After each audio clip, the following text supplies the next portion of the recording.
YouTube, what it do, loved ones? You know the motto, if you can. After the story, go over there, hit us with a like, which is a thumbs up, and that'll let us know we kicking our stuff.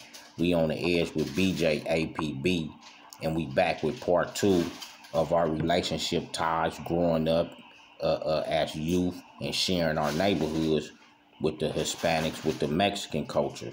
So I left off, like, you know, in school, we sharing the same enemies. We tripping on their enemies. The essays is tripping on our enemies.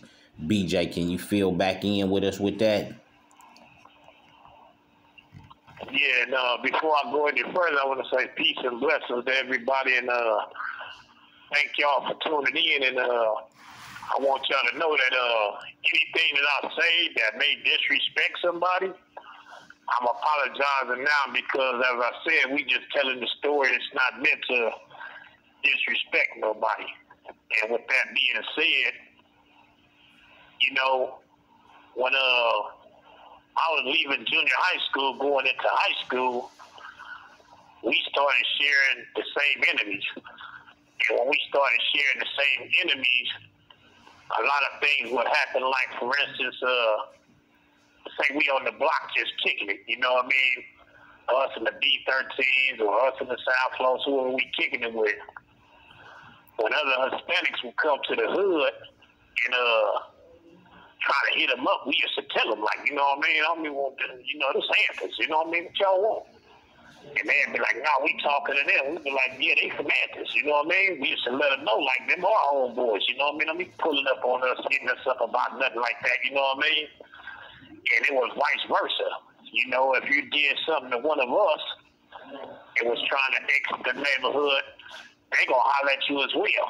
You know, it was things like that going on all around there, like all the essays around there. You know, and it was, I'm quite sure it was the same way, like in the Crip neighborhoods. I know for a fact it was like that with the Willow Streets and the Santanas, because I done got caught slipping over there before, so I know that, you know, certain times was like submitted in history. Right. And this call and your telephone number will be monitored and recorded.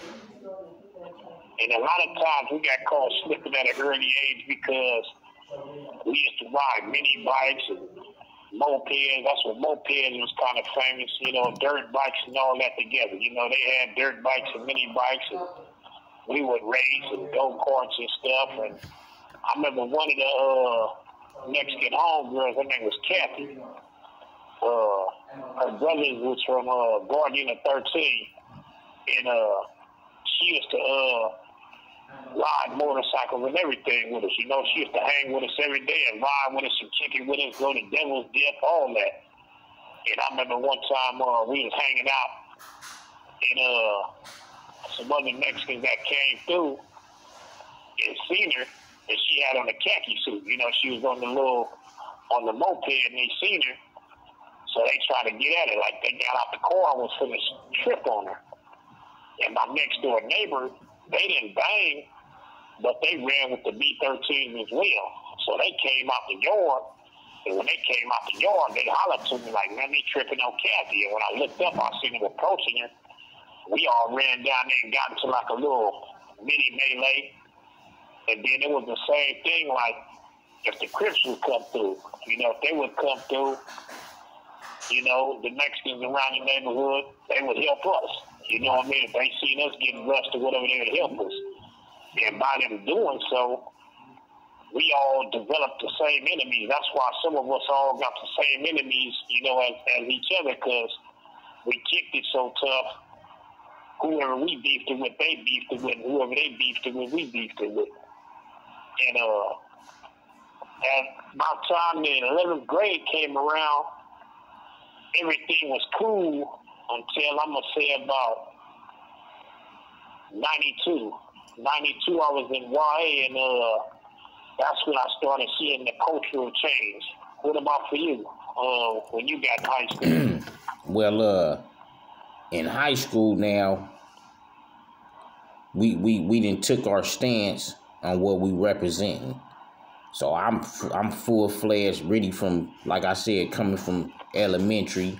going over to junior high. I'm pushing the turf. Okay, and now I'm then adopted some of my staff from some Inglewood 13s, dudes like Oscar, Husky, Moreno, them, Gangster, OG Psycho, them, Termite, Night Owl, them. So I'm picking up this style from a gang of different of them dudes hanging out on the block. They cultural style, you know, G'd up, banged out, mixed with the homies.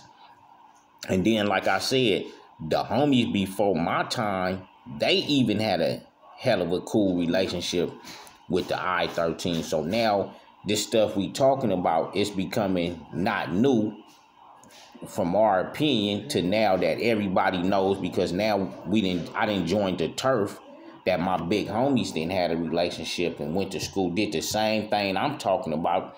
My OGs then did it. So now like you said, we sharing the same common type of enemies, and I can remember some Playboy essays checking into Inglewood High, if I'm not mistaken. But by them having the same name as a Playboy Crip, when the I-13s moved on them, got to squabbling with them, all on the field locking up, the Bloodz came in, and we moved the essays with the I-13s, homie, and got them up out the school. And then I know 60s then came through, jumped out on us in front of Inglewood High where the homies was short, and I-13 stood side by side with the homies, locking and getting down with the rips to get them up out of the hoods. You know what I'm saying?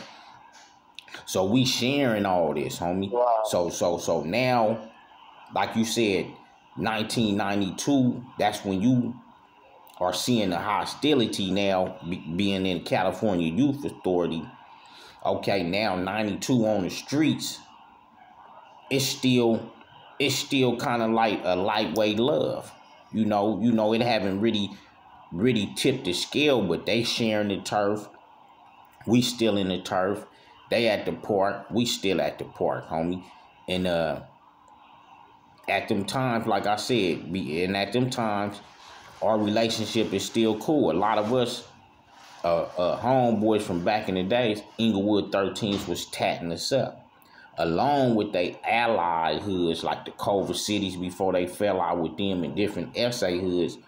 They was coming to our hoods, and that's how we was knowing different SAs from having an alliance with the Inglewood 13s, homie. So different essays would play the part on a lot of blacks being tatted up, you know what I'm saying, from the streets, you know, whether if you was Crippin' or Blood, homie.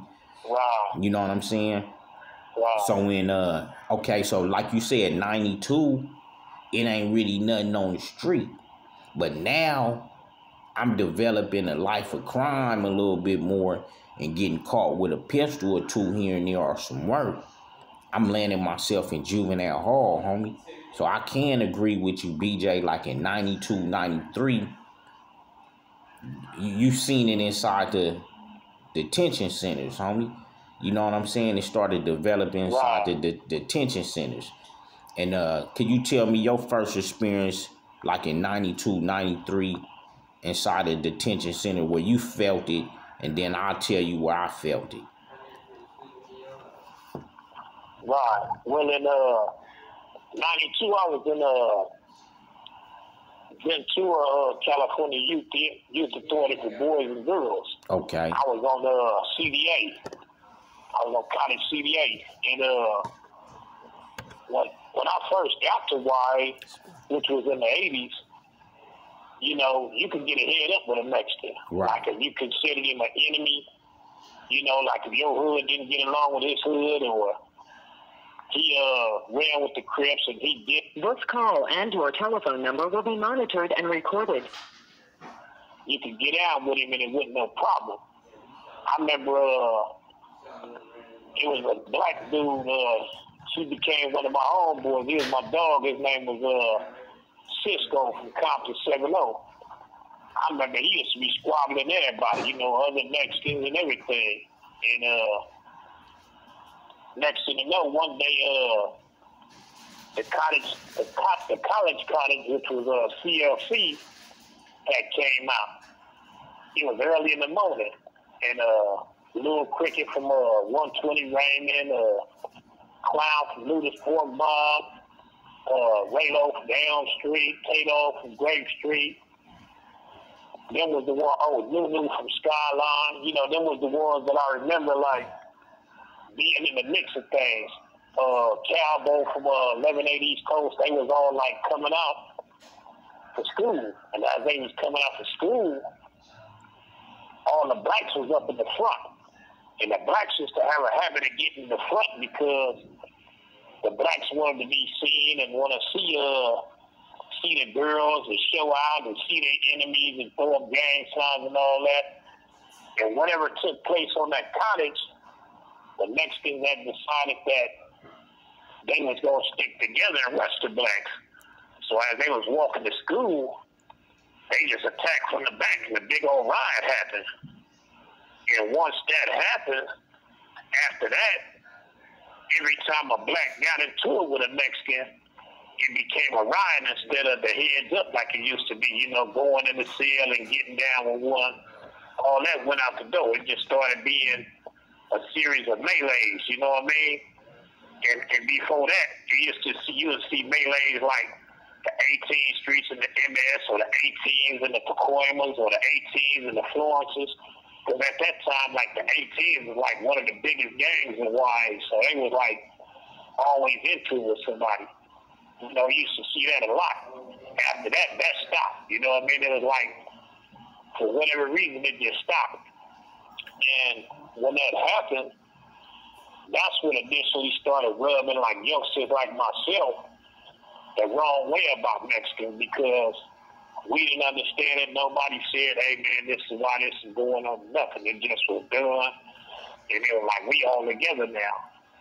So that caused a lot of Bloodz and Crips that was at odds to become friends with each other. That's how all the dudes you hear me talking about the story, that's how we all got tight. That's how we became brothers, not just because of where we were from, but because of our skin color. We became brothers because that was going on. And that's what took us to the streets of being close with each other. You know, from them, that experience right there. And from there, I came to the prison system. And when I came to the prison system, that's when I saw it firsthand. And at times, it put a bad taste in my mouth. And it put a bad taste in my mouth because it wasn't a lot of B-13s I was running into in prison. I was running into Florences, and they never changed. They were still the same, but a lot of other Mexicans was like, really like pushing the envelope, tripping. You know, little things like, we grew up eating together, eating at each other's mama's house, get to the pen.